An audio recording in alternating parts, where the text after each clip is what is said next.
In the modern world, big wars are no longer won with tanks or bombs. They are won with money.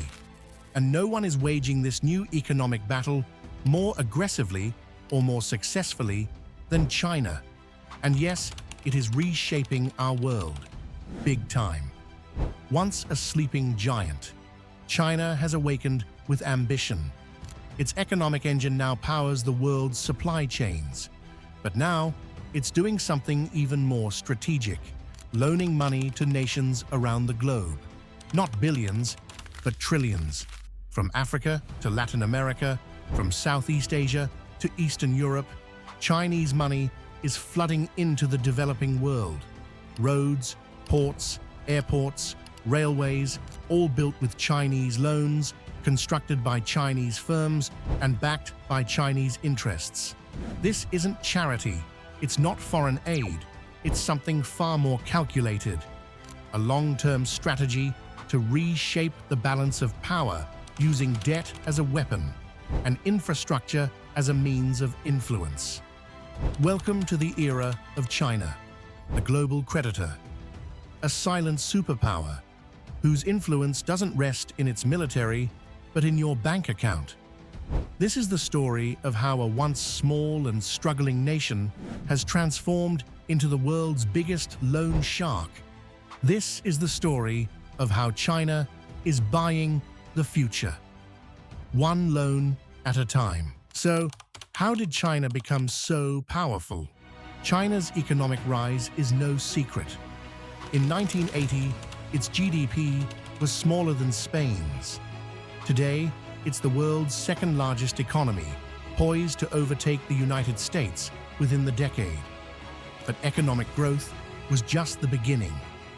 Around 2013, China made a bold move. The launch of the Belt and Road Initiative, a modern Silk Road, designed to physically connect China to the rest of the world through trade routes, digital networks, and, most importantly, infrastructure. To build this vision, China opened its vault. State-owned banks like the China Development Bank and the Export-Import Bank began issuing enormous loans. Now, China's central bank and financial regulators met with bank executives and urged them to expand lending to bolster recovery here. Often in the hundreds of millions or even billions of dollars to countries hungry for development. By 2023, China had loaned over $1 trillion across more than 150 countries. These weren't small sums. In some countries, Chinese loans made up over 20% of the national debt. These loans fund a wide range of infrastructure: power plants, highways, ports, rail lines, digital fiber networks, and even satellite systems. In some nations, entire cityscapes have been transformed in under a decade with Chinese funding. This lending spree wasn't random. China targeted emerging economies with massive infrastructure needs but limited access to Western financing. And unlike institutions like the World Bank or IMF, China didn't attach political strings, like democratic reforms or anti-corruption measures. It just asked for one thing: repayment. China framed its lending program as a win-win, a mutual development partnership. But as we'll see, if you can't repay, that's when the real influence begins. As China embedded itself into local economies, its construction firms gained dominance. In Africa, over 30% of infrastructure projects are now led by Chinese companies. In Asia, China has become the dominant builder and financier. While the West hesitates and debates, China builds. And it's building more than roads and bridges. It's building alliances. So, how do Chinese loans actually work? To understand China's global rise, you need to understand the terms of its lending. Chinese loans are often structured through bilateral deals, meaning they're negotiated directly between the Chinese government or banks and the borrower country. These deals are usually opaque, often shielded from public view, and rarely involve third-party oversight. In many cases, the loan agreements include clauses allowing China to seize strategic assets if payments are missed. Ports, mineral rights, power plants, airports, collateral for credit. But why do countries accept these terms? Because China offers something most lenders don't: speed, scale, and silence. Chinese loans are fast-tracked, rarely bogged down by bureaucracy. They fund massive infrastructure projects that create jobs and stimulate growth. And they don't demand political change or impose Western values. For governments desperate to show progress, especially in the global South, China's offer is often too tempting to refuse. But there's a catch. The loans are usually issued in dollars or Chinese yuan, often at commercial rates.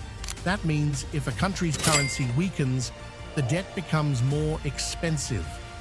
And when economic downturns hit, as they always do, repayment becomes a nightmare. Chinese loans offer short-term gains, but the long-term costs can be enormous. Many countries are waking up to the reality that their sovereignty is now negotiable. The repayment schedules are rigid. There is little forgiveness. And when countries fall behind, the solution is often asset transfers: a port, a mine, a highway. The result? China not only builds the infrastructure, it often owns it too.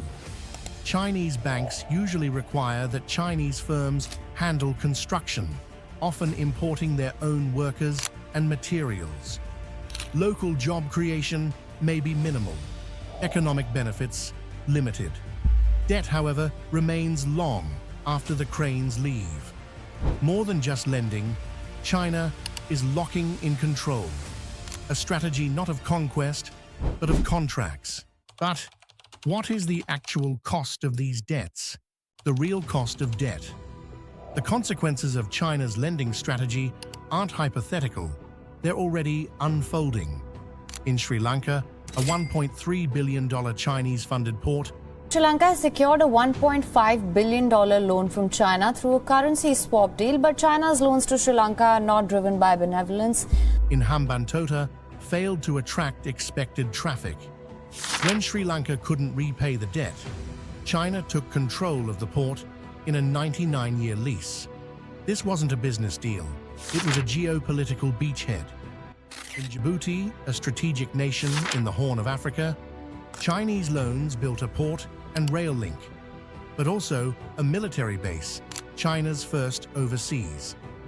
The debt trap became a doorway to military presence.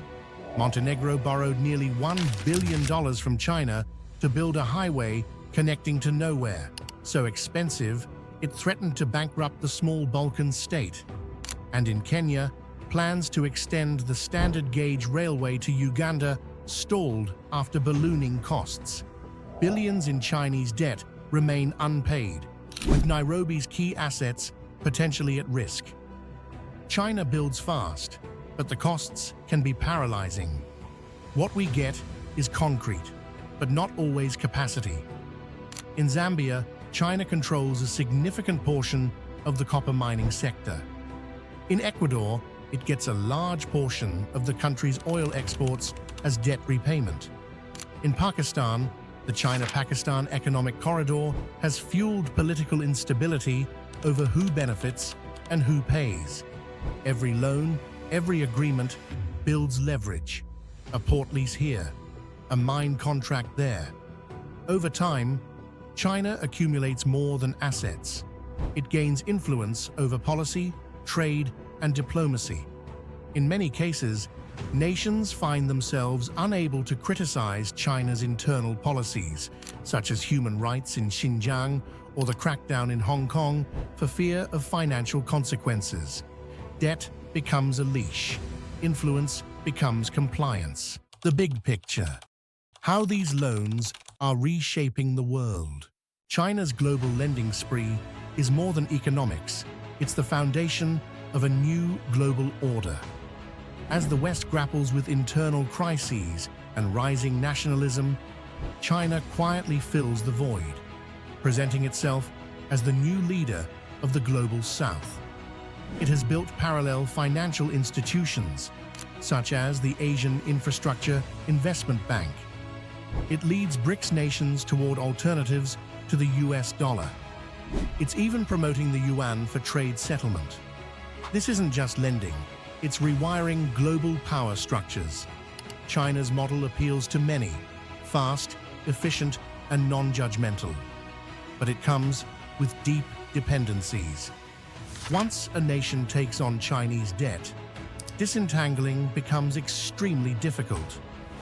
We're seeing the emergence of a new world order, with China not just as a participant, but as an architect. So what happens next? Some countries are renegotiating.